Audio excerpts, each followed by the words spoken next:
हम Mendelian disorders के बारे में पढ़ रहे थे। इसमें हमने लास्ट पढ़ा था फिनाइलकीटोन्यूरिया। अब हम बात करेंगे कलर ब्लाइंडनेस की। जो कलर ब्लाइंडनेस डिजीज़ या फिर डिसऑर्डर होता है, ये एक सेक्स लिंक्ड रिसेसिव डिसऑर्डर है। सेक्स लिंक यानी कि जो सेक्स क्रोमोसोम्स होते हैं XY और XX in case of female and male, उन पर ये जीन प्रेजेंट होता है, जिसकी वजह से कलर ब्लाइंडनेस होती है।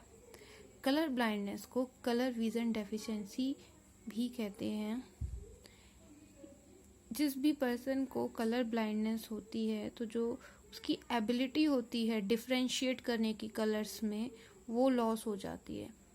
इसमें सिम्टम्स क्या होते हैं? इसके सिम्टम्स ये होंगे, जिस भी पर्सन को ये डिजीज़ होती है वो नॉर्मली डिफरेंशिएट नहीं कर पाता है कलर्स में। जैसे राइप फ्रूट्स होते हैं, उनके कलर में, कपड़े हैं उनको चूज़ करने में, या फिर ट्रैफिक लाइट को रीड करने में उसे प्रॉब्लम होती है, क्योंकि वो इजीली कलर्स को डिफरेंशिएट नहीं कर पाता है।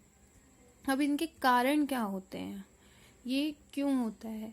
ये इसलिए होता है, जो हमारे कॉन्स होते हैं आइज़ के अंदर, जिनका काम होता है कलर को सेंस करना, डिफरेंशिएट करना। इसके 3 सेट्स होते हैं, 1 या मोर सेट्स जो होते हैं। अगर उनमें से किसी में भी डिफेक्ट हो जाए या प्रॉब्लम हो, तो उस वजह से कलर ब्लाइंडनेस होता है। जो कलर ब्लाइंडनेस वाला जीन है वो X क्रोमोसोम पे प्रेजेंट होगा। फीमेल के अंदर हमें पता है जैसे कि 2 X क्रोमोसोम होते हैं। अगर दोनों में से किसी एक पर ये जीन प्रेजेंट हो, तो जो दूसरा अलील होता है वो इसे कंपनसेट कर देगा। उस टाइम पर ये एज अ डोमिनेंट अलील काम करेगा, और इस केस में इस फीमेल को हम कैरियर कहेंगे, कैरियर ऑफ डिजीज। लेकिन मेल के केस में हमें पता है एक सिंगल X क्रोमोसोम होता है। अगर X क्रोमोसोम के ऊपर ये जीन डिफेक्टेड हो, तो उस मेल को कलर ब्लाइंडनेस होती है। क्यों? क्योंकि हमें पता है X और Y के कंपेयर में Y साइज में छोटा भी होता है और Y रिसेसिव होता है। तो अगर X डिफेक्टेड होगा, तो ये जो मेल होगा ये एक कलर ब्लाइंडनेस पर्सन होगा। इसके अलावा अगर जो ऑप्टिक नर्व है या फिर आई में कोई फिजिकल और केमिकल डैमेज हो जाए, उसकी वजह से भी कलर ब्लाइंडनेस हो सकती है।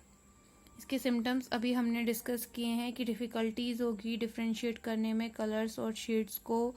जिस भी इंसान को ये होता है, वो उसकी रैपिड आई मूवमेंट्स होती है, वो ब्राइट लाइट की तरफ बहुत ज़्यादा सेंसिटिव होगा।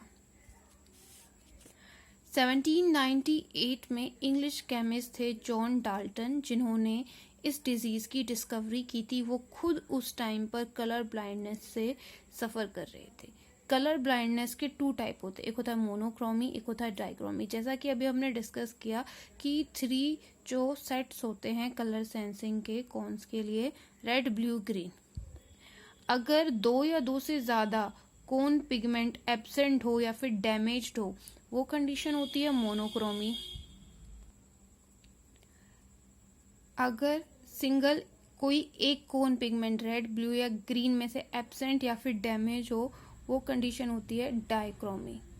डायग्नोज हम कैसे जांच सकते हैं या चेक कर सकते हैं कि किसी इंसान को कलर ब्लाइंडनेस है? तो इसके 2 तरीके होते हैं। पहला है स्क्रीनिंग टेस्ट और दूसरा है इशहेयर प्लेट टेस्ट। इनके थ्रू हम ये चेक कर सकते हैं कि क्या किसी पर्सन को कलर ब्लाइंडनेस है या नहीं है। इसके बाद हम बात करेंगे नेक्स्ट डिसऑर्डर, थैलेसीमिया, जो कि एक autosomal linked recessive blood disease होती है। इसकी वजह से ब्लड के अंदर हीमोग्लोबिन की सिंथेसिस कम होगी जिस पर्सन को थैलेसीमिया होता है, और हीमोग्लोबिन की सिंथेसिस कम होने की वजह से अनेमिया होगा। अनेमिया आप जानते हैं because of the less haemoglobin synthesis की वजह से होता है। ये एक इनहेरिटेड ब्लड डिसऑर्डर है, यानी कि अगर पेरेंट कैरियर हैं तो जो उनका बच्चा है उसको ये होता है। जब ये डिसऑर्डर होगा तो बॉडी के अंदर जो हीमोग्लोबिन का प्रोडक्शन है वो इम्प्रॉपर होगा या फिर लेस होगा। ये जो डिसऑर्डर है, इसकी वजह से क्या होता है, आरबीसी का एक्सट्रीम डिस्ट्रक्शन हो जाता है, जिसकी वजह से अनेमिया होता है। ये कॉज के दो कारण हैं इसके, या तो ये हीमोग्लोबिन सिंथेसिस में कमी हो या फिर ये पेरेंट जो थे वो कैरियर हो इसके।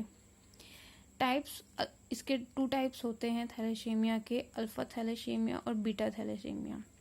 अल्फा ग्लोबिन चेन और बीटा ग्लोबिन चेन जो कि हीमोग्लोबिन सिंथेसिस के करती हैं, alpha globin chain and beta globin chain होती हैं। अल्फा ग्लोबिन चेन के लिए क्रोमोसोम 16 पे जीन होता है और बीटा के लिए क्रोमोसोम 11 पे जीन होता है। अगर अल्फा थैलेसीमिया कब होगा, जब one of gene of alpha globin has a mutation और एबनॉर्मेलिटी। अल्फा थैलेसीमिया तब होगा जब सिंथेसिस ऑफ अल्फा चेन जो है वो कम हो या फिर एब्सेंट हो जाए, या तो अल्फा ग्लोबिन चेन की सिंथेसिस जो है वो कम हो या फिर बिल्कुल भी ना हो, एबनॉर्मल तरीके से हो रही हो। सेम उसी तरीके से बीटा थैलेसीमिया में क्या होगा, जो इसका जीन क्रोमोसोम 11 पे प्रेजेंट होता है, अगर बीटा ग्लोबिन की सिंथेसिस अफेक्टेड हो, लेस हो या फिर कैसे हो रही हो, एबनॉर्मल तरीके से हो रही हो, तो उस केस में होता है बीटा थैलेसीमिया। इसके कारण पढ़ लेते हैं। Causes when there is some abnormality in any one of the gene that are involved in production of hemoglobin। जो जीन हीमोग्लोबिन प्रोडक्शन में रोल प्ले करते हैं, अगर उनके अंदर किसी भी तरह की एबनॉर्मेलिटी आ जाए जिसका सीधा असर हीमोग्लोबिन की प्रोडक्शन पर पड़े या फिर उनकी सिंथेसिस पर पड़े, तो उस केस में ये होता है। इसकी ट्रीटमेंट डिपेंड करती है कि ये किस टाइप का है। इसके अलावा इसमें कुछ ट्रीटमेंट हैं जैसे bone marrow transplant, supplement and medication या फिर ब्लड ट्रांसफ्यूज़न। ये कुछ मेथड्स होते हैं जिनके ज़रिए ये ट्रीटमेंट हैं जिनके ज़रिए क्या हो सकता है, इस डिजीज़ को क्योर किया जा सकता है।